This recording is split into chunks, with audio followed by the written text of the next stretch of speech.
Do you often struggle with not knowing what to do on the ball, so you just pass the ball away because you don't know how to deal with oncoming defensive pressure?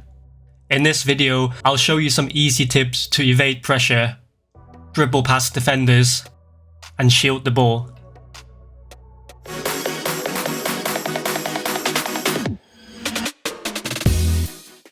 To be clear, this is not a dribbling tutorial in the traditional sense.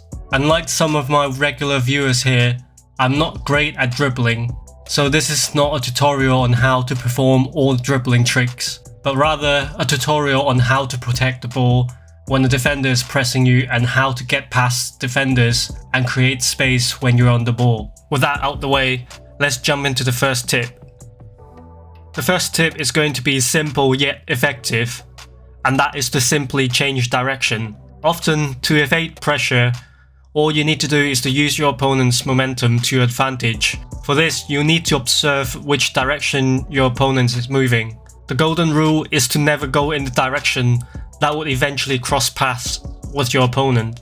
A simple change of direction, often the opposite of where your opponent is going, can evade the pressure or at least create just enough space to pass or make other decisions. Let's have a look at this example. Teammate pressure is often very easy to evade because the press is so one-dimensional and it literally tells you where they're pressing. So for this, I just simply turned to the left and that was easily dealt with. This example, my opponent was quite good at anticipating my movements. He anticipated me to make this pass here, so he changed direction to try to block the passing lane. So I simply just cancelled pass and went the other direction. Again, he was trying to block the passing lane and at the same time trying to press the ball. So again, I turned away. Again, he's turning back to try to block my path, but again, simply went the other direction. This is one of my favorite examples because it just highlights how simple this can be. You can see that I intended to take the ball in this direction, but I noticed my opponent was also going in the same direction. So I turned around and that has created a pocket of space for me to shoot. With this one, if I were to cut inside, Rijkaard would have tackled the ball, so I turned back. And now Vieira is coming in this direction, so I went the opposite direction. This time we have Hulic coming in this direction, so I turned away until I found Lewandowski on the edge of the box. This is very effective against people who like to defend by just charging at you. Here he is charging at me with his Thuram, so all I had to do was to take the ball away from him.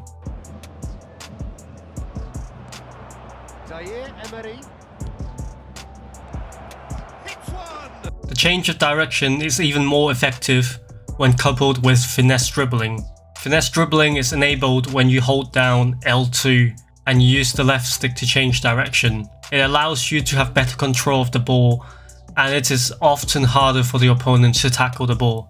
Have a look at the difference between normal dribble and finesse dribble. It also enables different animations like dragging the ball back or the side drag. Even when you're moving forward, you can see the ball is a little bit closer to the body when you're using finesse dribbling. To do this, you just simply hold down L2 followed by the direction you want to go to. In this example, my opponent is charging in this way, so I used finesse dribbling to take the ball to the side. He's catching up in this direction, so again I used finesse dribbling to turn to the opposite direction. The drag back is very effective in these situations. This one is against a channel member of mine. Sorry Serge, I did you dirty there. Using the ball roll here to evade pressure. Finesse dribbling does sometimes create some weird defender malfunctions. I don't know how the ball wasn't taken from here, but I'll take it. Defender is coming in this direction, so I changed direction. Evading two players here with finesse dribbling.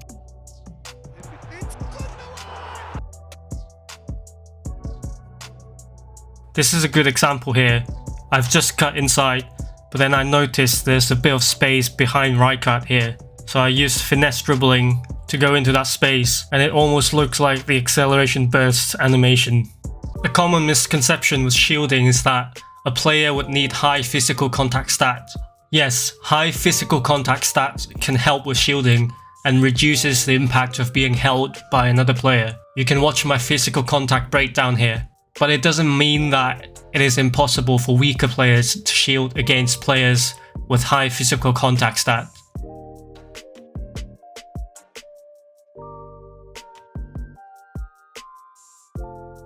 Needless to say, to properly shield the ball, you'll need to position your player directly between your opponent and the ball. You'll need to constantly pay attention to where your opponent is facing and constantly adjust to it. The rule is to always have your back directly against the direction of contact. If your opponent moves to the side, then adjust so your back is against him again. What this does is to ensure you don't allow your opponent to have a side-on position.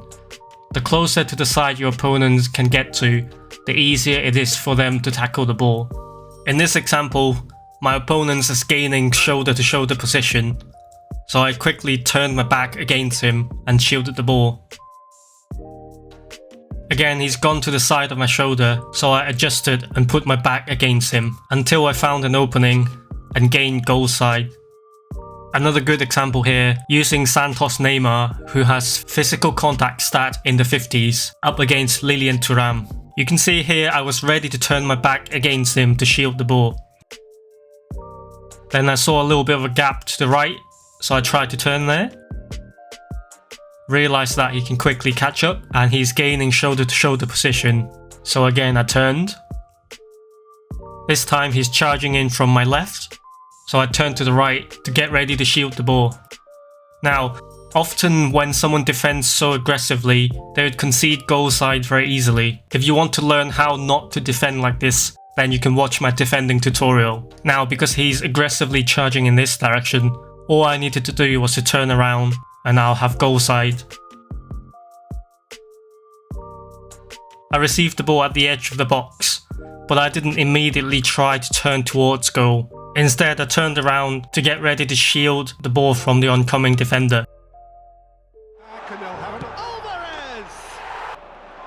My Mbappe got the ball inside the box here. You can tell initially I wanted to turn to my right, but then I realised Van Buiten is also charging in from my right side. So instead, I turned to my left, which allows me to shield the ball as well as turning away from the defender.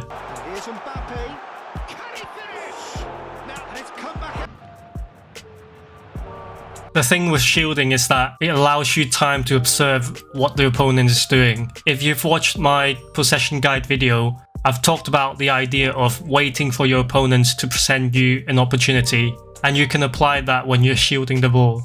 Here I've turned my back against him and trying to see what he'll do. Okay, he's running at that direction, which means I'll have space in the opposite direction. Okay, he adjusted, but that's fine because we have space to go in this direction. And now I've spotted a player free. Defender charging in, so I turned around to shield the ball, constantly micro-adjusting. Changing direction here. Again, applying the principle of waiting for your opponent to give you an opportunity. My opponent here is trying to go around my left shoulder, so I turn to the right. I even shielded against two players at the same time, waiting for the opening, but I messed up the skill. Again, even before I've received the ball here, you can tell that I tried to turn around to shield the ball. Then again, observing that my opponent was going in this direction, so I turned the other direction. I know I said this is not a dribbling skills tutorial, but if there was one skill that you should learn, it would be this, the double touch. The thing that makes double touch so favourable is that it doesn't significantly reduce your forward momentum, so it can evade a defender's press and still be going forward without much reduction in speed. Double touch is triggered by these precise stick commands. Right stick first, outwards relative to your player's direction, then left stick in the direction you're traveling in. I know that explanation sounds complicated, but I try to avoid using directions like left and right or up and down, because dribbling commands are always relative to the direction your player is facing.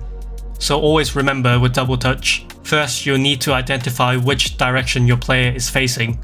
Then the right stick moves perpendicular to that direction. It can move to the left or right of the player depending on which way you want to go. Then the left stick quickly flicks in the same direction the player is facing. The double touch command is quite sensitive to directional inputs. If the stick inputs are slightly inaccurate, it might trigger a different move. It is easier to trigger the double touch when you're dribbling parallel to the sideline or perpendicular to it, so it is worth practicing it this way in training mode.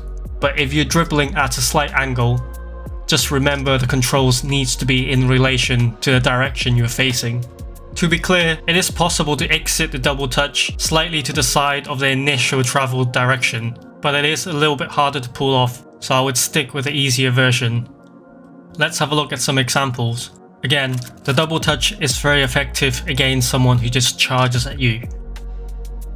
Just make sure you don't do the double touch in the same direction that your opponent is going to. Double touch is often very effective in cutting in and creating space to shoot.